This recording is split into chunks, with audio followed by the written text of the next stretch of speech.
নজর রাখবো পরবর্তী সংবাদে।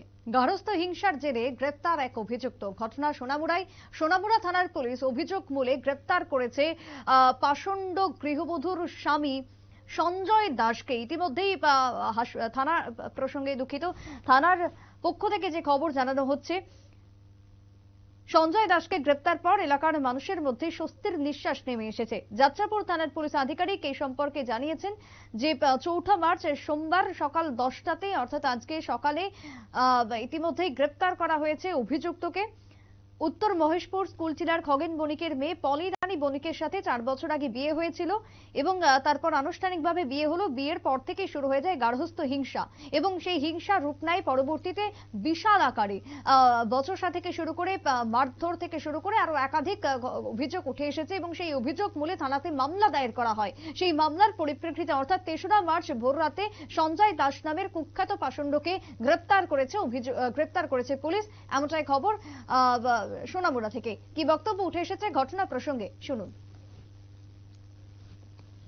সাথে সাথে আমার police officer inspector Aparna Debnath staff নিয়ে ছুটে যায়। তো এখানে পরে আমিও যাই। এখানে দেখছি সত্যি এটা একটা ফাঁসি আত্মহত্যা।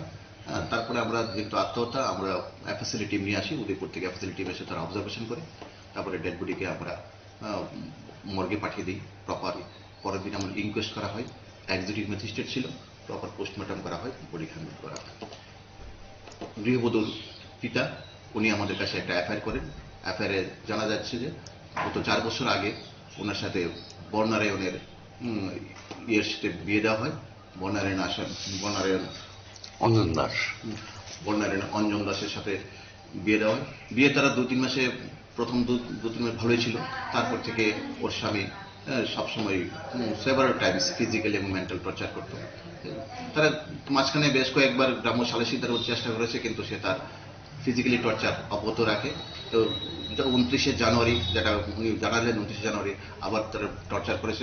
টর্চার করার পরে সে মহিলা বধূ হোপলেস হয়ে এসে বাপের বাড়ি ছিল এখানে কাঠালিয়া পঞ্চায়েতের স্কুলটিলা এলাকাতে ওর বাপের বাড়ি, ওখানে নিয়েছিল। তো মাঝখানে যে অভিযোগ 1 মাসের মধ্যে যে 1 মাস এখানে ছিল, 1 মাসের মধ্যে তার স্বামী অভিযুক্ত স্বামী সে কখনো একবারও ফোন করেনি। মহিলা ফোন করার চেষ্টা থাকলেও ফোন করেনি। সবচেয়ে বড় দুঃখজনক সেটা 3 বছরের ছেলে শিশু আছে, সেই শিশু দেখার জন্য একবার আসেনি, মরে চলবে। তো লাস্টে সে হোপলেস হয়ে 29 ফেব্রুয়ারি দুপুরবেলা ফাঁসি দিয়েছে। আমরা ব্যাপারটা খুব সিরিয়াস নিয়েছি, একদম ভিডিওগ্রাফি করে প্রপার পোস্টমর্টম করেছি। আসামি খবরটা পাওয়ার পর আসামি পলাতক হয়ে গেছিল। আমরা বিভিন্ন জায়গায় প্রচন্ড চতুর্দিকে আমরা রেড করেছি। ফাইনালি আজকে ভোররাত্রে আমার ইন্সপেক্টর অপর্ণা দেবনাথ ওকে অ্যারেস্ট করেছে। অ্যারেস্ট করে নিয়েছে, আমরা তাকে কোর্টে ফরওয়ার্ড করছি। আমরা সিরিয়াসলি ব্যাপারটা দেখছি। পুলিশের বক্তব্য আপনারা শুনলেন। ইতিমধ্যেই গার্হস্থ্য হিংসা চরম আকারে পৌঁছালে 29 ফেব্রুয়ারি যেখানে আত্মহত্যার পথ বেছে নেয় গৃহবধূ। খবর পেয়ে সঙ্গে সঙ্গে যাত্রাপুর থানার পুলিশ আধিকারিক সুব্রত দেবনাথ, পুলিশ ইন্সপেক্টর থেকে শুরু করে অন্যান্য পুলিশ কর্মীরা ঘটনার তদন্ত শুরু করে। অস্বাভাবিক মৃত্যুর তদন্ত করা এবং তার সঙ্গে দোষীকে খুঁজে বের করার জন্য সচেষ্ট হয় পুলিশ এবং তারই পরিপ্রেক্ষিতে 3 তারিখে গ্রেপ্তার করা হয় এবং তাকে জালে তোলার পর কোর্টে সোপর্দ করা হয় বলে পুলিশের বক্তব্য। ছোট্ট বিরতির পর ফিরছি, সঙ্গে থাকুন।